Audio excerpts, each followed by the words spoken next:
మనకు వచ్చింది కూడా ఆర్థిక సమస్య కొండ వచ్చింది 91. టెక్నాలజీ రెవల్యూషన్ వచ్చింది ఎర్లీ 90s.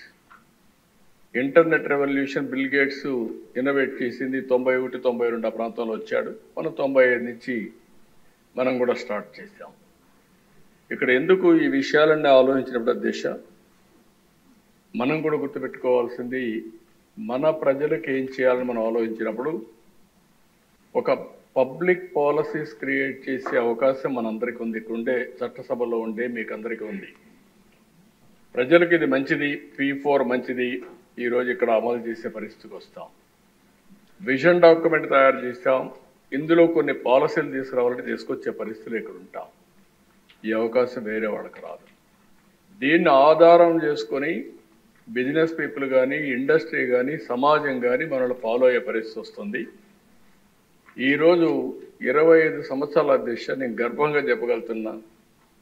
ఊరికి పోయి చెప్పేవాడిని, మీ పిల్లల్ని బాగా చదివించండి, చదివిస్తే లాభం ఏంటని ఆలోచించినప్పుడు మీరు 20 ఎకరాలు, 30 ఎకరాలు, 50 ఎకరాల భూమి ఇవ్వాలనుకుంటున్నారు. ఈ భూమి వల్ల లాభం లేదు. ప్రయోజకుడు అయితే 100 ఎకరాలు కాదు 1000 కోట్ల రూపాయలు సంపాదిస్తారు. Sky is the limit. అప్రయోజకుడు వేస్తే మీరు ఇచ్చింది తాగేసి మొత్తం పోగొట్టుకుంటాడు మీ కళ్ళ ముందరనే. మీరు మీ పిల్లలకి ఇవ్వాల్సింది విద్య అని చెప్పేవాడిని.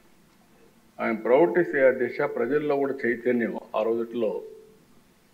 ఊర్లో ఉండేవాళ్ళు టౌన్స్కి వచ్చారు, పిల్లల చదువు కోసమే టౌన్స్కి వచ్చి చదివించారు. ఐటీ మాట్లాడితే ఐటీ చేయించారు. ఆ రోజు నేను చెప్పిన మాట నిన్న కూడా ఒక ఆయన అన్నాడు, మీరు చెప్పితే నేను విన్నాను, మీరు డబ్బులు కూడా ఇచ్చారు, పంపించాను. నా కూతురు బ్రహ్మాండంగా పనిచేస్తూ ఈరోజు నాకు డబ్బులు పంపించి కారు కొనుక్కున్నా, ఇల్లు కట్టుకున్నా, మా అమ్మాయి పంపించిన డబ్బులపైన నేను ఆధారపడ్డానని చెప్పే పరిస్థితికి వచ్చారు దిశ. ఈరోజు ప్రపంచంలో ఏ దేశానికి వెళ్ళినా మీకు ఎవ్వరికి అనుమానం అవసరం కావాలని టెస్ట్ చేయండి. ఒక పాష్ లొకాలిటీకి వెళ్ళండి, గట్టిగా తెలుగులో అరవండి, మొత్తం అక్కడ తెలుగు వాళ్ళు వచ్చి అక్కడ ఒక మీటింగ్ ప్లేస్ కాకపోతే చూడండి ఎట్లా సాధ్యమైంది. హైయెస్ట్ పర్ క్యాపిటా ఇన్కమ్ ప్రపంచంలో ఏ దేశానికి పోయినా భారతీయులది, అందులో 33% తెలుగు వారిది. అది తెలుగు వారి యొక్క సత్తా అని చెప్పి మరొకసారి తెలియజేస్తాం. శ్రీనివాస్ గారికి చాలా డౌట్లు ఉన్నాయి. ఒక్కోసారి ఓడిపోతున్నాం అంటే కారణం కూడా మనమే, నేనే. నన్ను ఎవ్వరూ ఓడించలా. 2004, 2019 నాకు కూడా అబ్సెషన్, పని పని పని అని పరిగెత్తాను. ఇది సాధించాలి, ఇది సాధించాలని. దాంతో కొద్దిగా ఎమ్మెల్యేలను సమన్వయం చేయడం కానీ, పార్టీని సమన్వయం చేయడం కానీ, పనులు చేయడంలో కొద్దిగా మనం పని ఒత్తిడి ఎప్పుడున్నా కొన్ని లాభసాలు వెళ్తాం. ప్రజల సమస్యలు తాత్కాలికంగా ఏమున్నాయో ఆ సమస్యలన్నీ పరిష్కారం చేస్తూనే, దీర్ఘకాలికంగా ఏం చేయబోతున్నా వాళ్ళకి చెప్పుతూనే వాళ్ళను కూడా భాగస్వాములు చేయగలిగితే ఎప్పుడూ గెలుపుంటుంది. అందుకే నేను చెప్తున్నా, సూపర్ 6 చెప్పాం. మేలో తల్లికి వందనం, అందరికీ ఎంతమని చెప్పాం, అందరికి ఇస్తాం. రైతు కోసం అన్నదాత కింద 3 ఇన్స్టాల్మెంట్లో వాళ్ళకు డబ్బులు ఇస్తాం.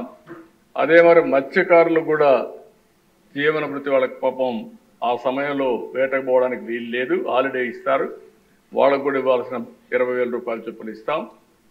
ఒక పక్క ఇబ్బందులున్నాయి, గుక్క దిప్పుకోలేని సమస్యలున్నాయి. కానీ ఆ రోజు మనం ఏదైతే చెప్పామో అవి చేస్తూనే ఇవన్నీ చేయాలంటే మళ్ళా సంపద సృష్టించాలి, ఆదాయం పెంచాలి, మళ్ళీ ఆదాయాన్ని కొంత సంక్షేమానికి ఖర్చు పెట్టాలి, మళ్ళీ ఆ డబ్బులు సంపద సృష్టించడానికి పెట్టాల్సిన అవసరం ఉంది. అదే సిద్ధాంతాన్ని అమలు చేస్తున్నాం. నా ఆలోచన ఒకటే, మనం శాశ్వతం కాదు, సమాజం శాశ్వతం. ఈరోజు చేసే పని భావితరాల భవిష్యత్తుని సృష్టిస్తుందని కూడా నేను మీకు తెలియజేసుకుంటూ, నా కళ ఒకటే, నా ఆలోచన ఒకటే, మళ్ళీ మిమ్మల్ని అందరినీ కోరుతున్నా సహకరించండి.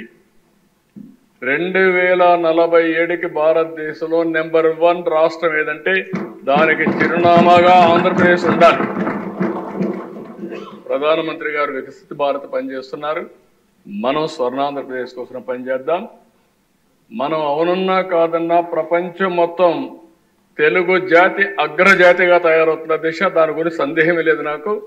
నెంబర్ 1 కమ్యూనిటీ ఒకప్పుడు జూయిష్, రాబోయే 2047కి తెలుగు జాతి నెంబర్ 1 కమ్యూనిటీగా ప్రపంచంలో తయారవుతుంది. భారతీయులు ముందుంటారు.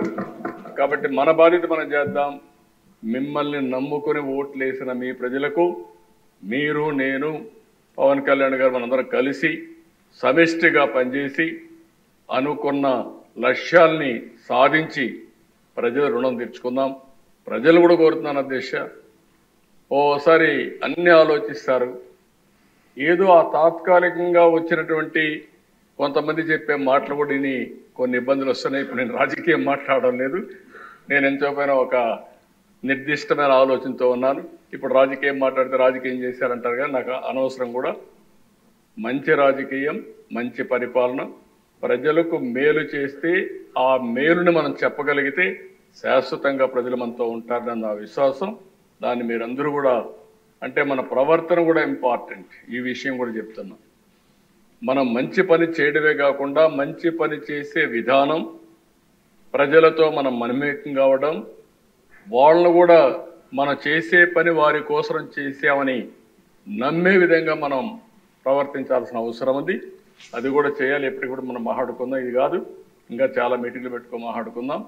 ఫైనల్గా నేను మిమ్మల్ని అందరినీ ఒకటే కోరుతున్నా, 30వ తారీఖున తెలుగువారి ఉగాది పండుగ రోజున నూతన సంవత్సరాన్ని ఈ కార్యక్రమాన్ని ప్రారంభిస్తున్నాం. జీరో పావర్టీ, P4 మళ్ళీ ఒక చరిత్ర తిరగరాయిపోతుంది. ఇంతవరకు P3 పబ్లిక్ ప్రైవేట్ పార్ట్నర్షిప్. ఈరోజు మీరు నడిచే రోడ్లు కానీ, మీరు తిరిగే రోడ్లు కానీ, మీరు వాడే టెలిఫోన్స్ కానీ, విమానాలు కానీ అన్నీ కూడా P3 కింద వచ్చాయి. సంపద సృష్టించాం. బుచ్చిజోరు గారు చెప్పినట్టు ఆదాయం కొంతమంది చేతల్లోకి వెళ్ళింది. చాలామంది జీవన ప్రమాణాలు లేకుండా, సరైన ఆహారం లేకుండా, ఆరోగ్యం లేకుండా అవస్థపడే పరిస్థితి వచ్చారు. సమగ్రంగా అభివృద్ధి చేయడం మన బాధ్యత. అందుకనే జీరో పావర్టీ, P4 ఆర్థిక అసమానతను తగ్గించగలిగి మెరుగైన జీవన ప్రమాణాలు ఇవ్వగలిగితే దానికంటే రాజకీయం ఓటు లేదు. అది సాధిస్తామని మరొకసారి మీ అందరికీ హామీ ఇస్తూ, ఈ సభ ద్వారా ప్రజలందరికీ విజ్ఞప్తి చేస్తూ, మీరు కూడా భాగస్వాములు కావాలని మరొకసారి కోరుకుంటూ, ఎప్పటికప్పుడు నిర్మోహమాటంగా అభిప్రాయాలు చెప్పండి. మీ యాస్పిరేషన్స్ ఉంటాయి. ఒకే రోజు అన్ని యాస్పిరేషన్స్ తీర్చలేం. కానీ రోజు రోజుకు మీ పరిస్థితులు బాగుపడుతున్నాయా లేదా ఆలోచించుకుని పూర్తిగా ఆశీర్వదించవలసిందిగా ప్రజలందరినీ కోరుకుంటూ మీ దగ్గర సెలవు తీసుకుంటాం.